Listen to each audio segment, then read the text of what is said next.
பூமி நமது உடல்களை ஏற்றுக்கொள்வும், நம் பெயர்கள் மறக்கப்படும், இதய துடிப்புகள் நிற்கும். ஆனால் ஆத்மா தனது பயணத்தை தொடரும். கியாமத் நாளில் அனைவரும் மீண்டும் எழுப்பப்படுவார்கள். அந்த மஹ்ஷர் மைதானத்தில் ஒவ்வொருவருக்கும் அவரவர் அமல் ஏடுகள் வழங்கப்படும். அது மிக அச்சமான நேரம். தங்கள் வலது கையில் புத்தகத்தை பெற்றவர்கள் சொர்க்கத்திற்கும், இடது பக்கம் அல்லது பின்னால் இருந்து பெற்றவர்கள் நரகத்திற்கும் செல்வார்கள். ஆனால் இறை நம்பிக்கை கொண்ட சொர்க்கவாசிகளுக்கு அங்கே பயமோ துக்கமோ இருக்காது. இப்போது அல்லாஹ்வின் அருளால் நீங்கள் அந்த பரிசை பெற்று சொர்க்கத்திற்கு செல்லும் பாக்கியவான்களில் ஒருவராக உங்களை நினைத்துக் கொள்ளுங்கள். இதோ அந்த நாள் வந்துவிட்டது. நீங்கள் சொர்க்கத்தின் வாசலுக்கு முன்னால் நிற்கிறீர்கள். நிரந்தரமான அந்த இன்ப வாழ்க்கை சில அடிகள் தூரத்தில் இருக்கிறது. ஆனால் உள்ளே நுழையும் முன் உலகியல் ரீதியான அனைத்து அசுத்தங்களிலிருந்தும் நீங்கள் தூய்மைப்படுத்தப்பட வேண்டும். அதற்காக சொர்க்கத்தின் வாசலில் உள்ள ஒரு சிறப்பு நதியில் நீங்கள் நீராட்டப்படுவீர்கள். அந்த நீர் மனித உடலில் உள்ள குறைகள், வடுக்கள் மற்றும் பிழைகளை நீக்கிவிடும். திர்மிதி ஹதீஸில் குறிப்பிடப்பட்டுள்ளபடி சொர்க்கவாசிகள் 33 வயது இளைஞர்களாக ஆதாம் அலைஹிஸ்ஸலாம் அவர்களின் உருவத்தில் தாடி இல்லாமல் சுர்மா இடப்பட்ட அழகான கண்களுடன் நுழைவார்கள். இனி எந்த தாமதமும் இல்லை.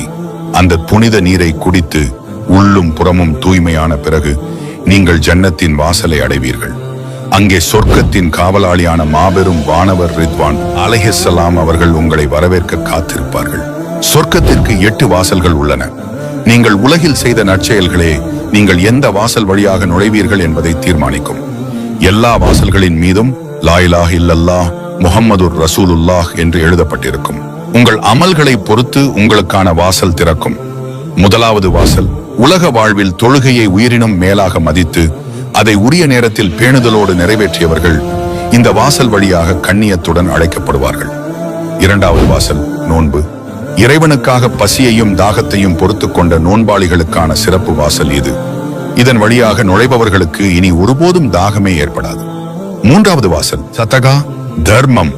ஏழை எளியவர்களின் துயர் துடைத்து முகம் சுளிக்காமல் தாராளமாக தர்மம் செய்தவர்கள் இந்த வாசல் வழியாக மகிழ்ச்சியுடன் நுழைவார்கள். நான்காவது வாசல், தியாகம்.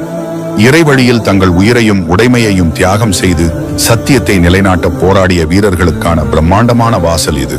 ஐந்தாம் வாசல், ஹஜ். அல்லாஹ்வின் அழைப்பை ஏற்று சிரமங்களை கடந்து ஹஜ் கடமையை செவ்வனே நிறைவேற்றியவர்கள் இந்த வாசல் வழியாக செல்வார்கள். ஆறாவது வாசல், கோபத்தை அடக்குதல்.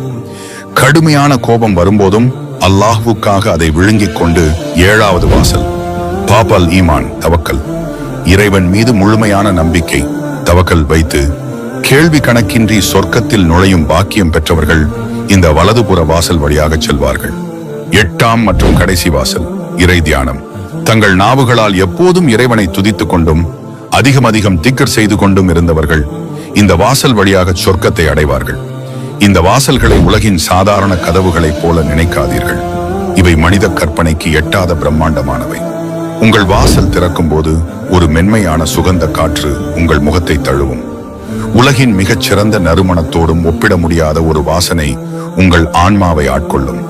அங்கே வெயிலின் வெப்பமோ குளிரின் வாட்டமோ இருக்காது. அனைத்து வலி, வருத்தம், கவலை மற்றும் சந்தேகங்கள் உங்கள் மனதிலிருந்து நீங்கிவிடும். சொர்க்கத்தின் இன்பங்களை முழுமையாக அனுபவிக்க மென்மையான மற்றும் தூய உணர்வுகள் மட்டுமே உங்களிடம் எஞ்சியிருக்கும். நீங்கள் சொர்க்கத்தில் நுழைகிறீர்கள். இதுதான் உங்களின் உண்மையான வீடு. நபி ஸல்லல்லாஹு அலைஹி வஸல்லம் அவர்கள் மிஃராஜில் கண்டது போல சொர்க்கத்தில் அனைத்தும் உயிருடன் இருக்கும். அங்கே மரணமில்லை, நோய் இல்லை, முதுமை இல்லை. வானவர்கள் சலாமுன் அலைக்கும், உங்கள் மீது சாந்தி உண்டாகட்டும் என்று உங்களை வரவேற்பார்கள். வாருங்கள், உள்ளே நுழையுங்கள், என்றென்றும் இங்கே தங்குங்கள் என்று கூறுவார்கள். உங்களுக்கு தோட்டங்கள், நதிகள், மாளிகைகள் வழங்கப்படும். உங்கள் மனம் விரும்பும் அனைத்தும் அங்கே கிடைக்கும். சொர்க்கம் என்பது துயரமற்ற, பயமில்லாத, வயதாகாத, வலி இல்லாத இடம். அங்கு நற்சொற்களும் அழகும் மட்டுமே இருக்கும். உங்கள் மாளிகை தங்கம் மற்றும் வெள்ளிக்கற்களால் கட்டப்பட்டிருக்கும். அதன் காரை நறுமணம் வீசும் கஸ்தூரி ஆகும். முத்துக்கள் மற்றும் மாணிக்கங்களால் தரை அலங்கரிக்கப்பட்டிருக்கும். அங்கே மண் குங்கும பூவை போல நறுமணம் வீசும். நீங்கள் பிரமித்து போய் நிற்கும்போது வானவர்கள் உங்களை பார்த்து இன்னும் என்ன வேண்டும் என்று கேட்பார்கள். நீங்கள், நான் ஏற்கனவே பல ஆசீர்வாதங்களை பார்த்து விட்டேன், இதற்கு மேல் என்ன இருக்கிறது என்று வியப்பீர்கள். அதற்கு வானவர்கள், இவை ஆரம்பம் மட்டுமே, இன்னும் பெரிய ஆசீர்வாதங்கள் உங்களுக்காக காத்திருக்கின்றன என்பார்கள். நீங்கள் தொடர்ந்து செல்வீர்கள். அங்கே ஒரு பெரிய கூடாரம் தெரியும். ஹதீஸ்களில் வந்துள்ளபடி அது உள்ளே வெற்றிடமுள்ள ஒரு மாபெரும் முத்தால் ஹோல் புவல் ஆனது. அதன் உயரம் வானத்தை தொடும் அளவு இருக்கும். அங்கே முத்துக்களைப் போல ஒளிரும் சேவகர்கள் உங்களுக்காக காத்திருப்பார்கள். அவர்கள் வெள்ளித்தட்டுகளிலும் தங்க பாத்திரங்களிலும் உணவுகளை வழங்குவார்கள். மேலும் முன்னேறும் போது அங்கே உங்களுக்காக காத்திருக்கும் ஹுருல் ஈன் எனும் துணிகளை சந்திப்பீர்கள். அவர்களின் அழகு வர்ணிக்க முடியாதது. ஒவ்வொரு அறையிலும் வகை வகையான உணவுகள் நிறைந்த தட்டுகள் இருக்கும். பழங்கள், இறைச்சி, பானங்கள், இவை அனைத்தும் உங்கள் ரப் இறைவன் உங்களுக்காக தயார் செய்தவை. ஒரு பழத்தை கடித்து பார்த்தால் நீங்கள் உலகில் அனுபவித்த சுவைகளை விட பன்மடங்கு புதிய சுவையை உணர்வீர்கள். ஒரு மிடறு பானம் குடித்தால் உங்கள் இதயம் சொல்ல முடியாத ஆனந்தத்தால் நிரம்பும். பிறகு உங்கள் அன்புக்குரியவர்கள் வருவார்கள். உங்கள் குடும்பம், பெற்றோர், வாழ்க்கை துணை, குழந்தைகள், இம்மை வாழ்வில் நீங்கள் நேசித்தவர்கள். அவர்கள் முகங்கள் ஒளியுடன் பிரகாசிக்கும். அவர்களை சந்தித்த மகிழ்ச்சி உங்களை ஆட்கொள்ளும். உங்களை சுற்றி நதிகள், மரங்கள், மாளிகைகள் இருக்கும். நீங்கள் அணியும் ஆடை பச்சை பட்டு போன்ற மென்மையானதாகவும் பல அடுக்குகளை கொண்டதாகவும் மிக அழகாகவும் இருக்கும். பிறகு ஒரு முக்கிய நிகழ்வு நடைபெறும். சொர்க்கவாசிகளுக்கும் நரகவாசிகளுக்கும் இடையில் மரணம் என்பது ஒரு ஆட்டின் உருவில் கொண்டு வரப்படும். ஒரு குரல் அறிவிக்கும், ஓ சொர்க்கவாசிகளே, இது என்னவென்று தெரிகிறதா? அவர்கள் பார்த்துவிட்டு ஆம், இது மரணம் என்பார்கள். பிறகு, ஓ நரகவாசிகளே, இது என்னவென்று தெரிகிறதா என்று கேட்கப்படும்.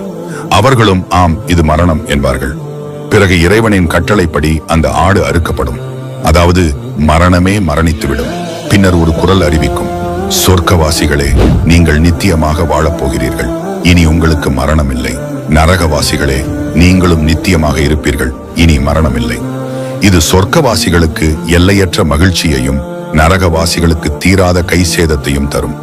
உலகில் கணவன் மனைவியாக வாழ்ந்தவர்கள் இருவரும் சொர்க்கத்திற்கு சென்றால் அங்கே அவர்கள் மீண்டும் இணைக்கப்படுவார்கள். இருவரில் ஒருவர் உயர்ந்த நிலையில் இருந்தால் குறைந்த நிலையில் இருப்பவர் அந்த உயர்ந்த நிலைக்கு உயர்த்தப்படுவார்கள். அங்கே சண்டையோ சச்சரவோ வஞ்சகமோ இருக்காது. உலகில் திருமணமாகாதவர்களுக்கு அல்லது நல்ல துணையை பெறாதவர்களுக்கு அல்லாஹ் மிகச் சிறந்த அழகான துணையை அங்கே வழங்குவான். சொர்க்கத்தில் மனிதர்கள் விரும்பினால் பறக்கலாம், விசாலமான பள்ளத்தாக்குகளில் நடக்கலாம், அல்லது நினைத்த மாத்திரத்தில் விரும்பிய இடத்திற்கு செல்லலாம். இங்கே கனவில் நடப்பது போல தோன்றும் விஷயங்கள் அங்கே நிஜமாக நடக்கும். அங்கே நண்பர்களை சந்தித்து அளவலாவலாம். நபிமார்களுடன் விருந்தில் அமர்ந்து அவர்களின் வரலாறுகளை அவர்களிடமே நேரடியாக கேட்கலாம். தனிமை என்ற பேச்சுக்கே அங்கு இடமில்லை. சொர்க்கவாசிகள் தாங்கள் உலகில் பட்ட கஷ்டங்களை நினைத்து பார்க்கும்போது அந்த கஷ்டங்கள் எல்லாம் ஒன்றுமே இல்லை, என் இறைவன் எனக்கு இத்தனை பெரிய பாக்கியத்தை தந்துள்ளான் என்று மகிழ்ச்சி அடைவார்கள். சொர்க்கத்தில் நாம் சாப்பிடும் முதல் உணவு என்ன தெரியுமா? ஹதீஸ்களில் குறிப்பிட்டுள்ளபடி அது மீனின் கல்லீரலின் ஒரு பகுதி, caudate lobe of whale liver என்று சொல்லப்பட்டுள்ளது. உலகில் நாம் உயிர் வாழ்வதற்காக சாப்பிடுகிறோம். ஆனால் சொர்க்கத்தில் உணவும் பானமும் இன்பத்திற்காக மட்டுமே. அங்கே பசியோ தாகமோ இருக்காது. நீங்கள் ஒரு பழத்தை சாப்பிட்டால் உடனே அதே இடத்தில் மற்றொன்று தோன்றும். அங்கே மது போன்ற பானங்கள் இருக்கும். ஆனால் அது உலகத்து மதுவை போல அறிவை மயக்காது, மாறாக தூய இன்பத்தை தரும். முக்கியமான விஷயம், சொர்க்கத்தில் கழிவறை செல்ல வேண்டிய அவசியமே இல்லை. நாம் உண்ணும் உணவுகள் அனைத்தும் ஒரு ஏப்பம் மூலமாகவோ அல்லது நறுமணம் வீசும் வியர்வையாகவோ வெளியாகிவிடும். அங்கே பொறாமை, கோபம், வருத்தம் போன்ற எதிர்மறை எண்ணங்கள் உள்ளங்களிலிருந்து முற்றிலுமாக நீக்கப்படும். மகிழ்ச்சி மட்டுமே எஞ்சி இருக்கும். எப்போதும் சந்தோஷமாகவே இருந்தால் சலிப்பு வராதா என்று நீங்கள் நினைக்கலாம். ஆனால் சொர்க்கத்தில் ஒவ்வொரு கணமும் மகிழ்ச்சியின் அளவு அதிகரித்துக் கொண்டே இருக்குமே தவிர ஒருபோதும் சலிப்பு ஏற்படாது. சொர்க்கத்தின் 7 நிலைகளில் ஜன்னத் அல் பிர்தவ்ஸ் என்பது மிக உயர்ந்தது. இது இறைவனின் அர்ஷுக்கு சிம்மாசனத்திற்கு நேர் கீழே உள்ளது. நபி ஸல்லல்லாஹு அலைஹி வஸல்லம் அவர்கள் நம்மை இதைத்தான் கேட்க சொன்னார்கள். சொர்க்கத்தில் சில சிறப்பு பிராணிகளும் இருக்கும் என்று சொல்லப்படுகிறது. அங்கே பருவநிலைகள் எப்போதும் இதமாக இருக்கும். அங்கே கடும் வெயிலையோ கடும் குளிரையோ அவர்கள் காண மாட்டார்கள் என்று அல் குர்ஆன் சூரா அல் இன்சான் வசனம் 13 கூறுகிறது. அங்கே தூக்கம் இருக்காது. ஏனெனில் நபி ஸல்லல்லாஹு அலைஹி வஸல்லம் அவர்கள் தூக்கம் மரணத்தின் சகோதரன் என்று கூறினார்கள். மரணம் இல்லாத இடத்தில் தூக்கத்திற்கு வேலை இல்லை. ஒவ்வொரு நொடியும் விழிப்போடும் மகிழ்ச்சியோடும் இருப்பார்கள். மிக பெரும் பாக்கியம். இறைவனின் தரிசனமானால் சொர்க்கத்தின் இன்பங்களிலேயே மிக பெரியது. அல்லாஹ்வின் திருமுகத்தை காண்பதுதான். இந்த உலகில் நம்மால் அல்லாஹ்வை காண முடியாது. ஆனால் சொர்க்கத்தில் அந்த திரைகள் விலக்கப்படும். வாரம் ஒரு முறை வெள்ளிக்கிழமை போன்ற ஒரு நாளில் சொர்க்கவாசிகள் ஒன்று கூடுவார்கள். அல்லாஹ் தன்னை வெளிப்படுத்துவான். அவன், ஓ சொர்க்கவாசிகளே, என் சலாம் உங்கள் மீது உண்டாகட்டும் என்று கூறுவான். அந்த கணத்தில் சொர்க்கத்தின் மற்ற அனைத்து இன்பங்களையும் மறந்து இறைவனின் அழகில் சொர்க்கவாசிகள் மெய் மறந்து போவார்கள்.